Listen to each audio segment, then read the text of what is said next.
రైతుల పంట పండించే ప్రతి భూమికి పూర్తి స్థాయిలో రైతు భరోసా పథకాన్ని వర్తింపచేయాలని డీసీఎంఎస్ వైస్ చైర్మన్ రంగంపేట ప్రాథమిక వ్యవసాయ సహకార సంఘం చైర్మన్ అరిగే రమేష్ కుమార్ అన్నారు. మెదక్ జిల్లా కొల్చార మండలం రంగంపేట ప్రాథమిక వ్యవసాయ సహకార సంఘం ఆధ్వర్యంలో రైతులతో రైతు భరోసా పథకంపై అభిప్రాయ సేకరణ కార్యక్రమాన్ని పరపతి సంఘం ఆవరణలో నిర్వహించారు.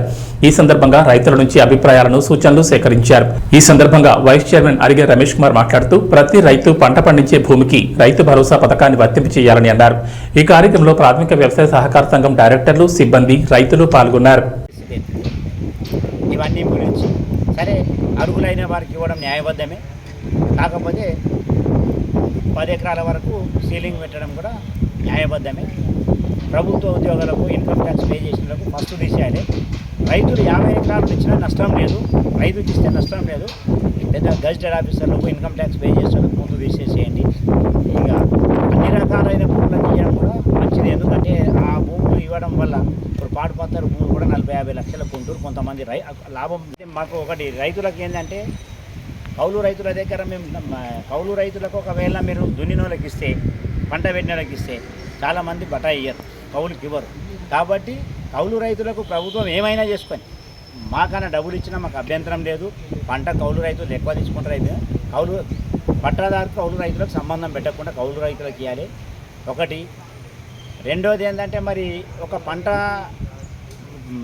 తెలంగాణలో ఒకసారి బోర్లు పోయాయి, మరి ఎట్లా అప్పుడు 5 ఎకరాలకు ఇస్తారా 10 ఎకరాలకు ఇస్తారా? మేమేమంటామంటే మొత్తం వానాకాలం పెట్టే పంట వ్యాసంగి కూడా ఇచ్చేసేయాలి ఆటోమేటిక్. టైంకి ఇవ్వాలనేది ఒక డిమాండ్, సకాలం లేదు. మరి ఇంకో కొంతమంది పంట తోటలు గీటలు పెట్టినాం, మామిడి తోటలు అంటి పెట్టినాం, అందులో మాకు లాభాలు తక్కువే ఉన్న రైతులకు. దానివల్ల సమాజానికి కూడా ఉపయోగపడే చెట్లు ఉండడం వల్ల.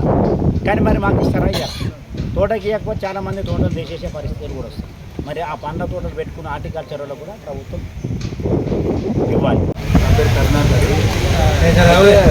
మరి ఈరోజు మీటింగ్ ఉద్దేశం ఏంటంటే మేడం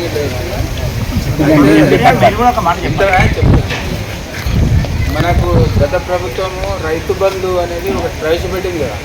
మీరందరూ రైతు బంధు తీసుకున్న వాళ్ళే ఉంటారు దాదాపు.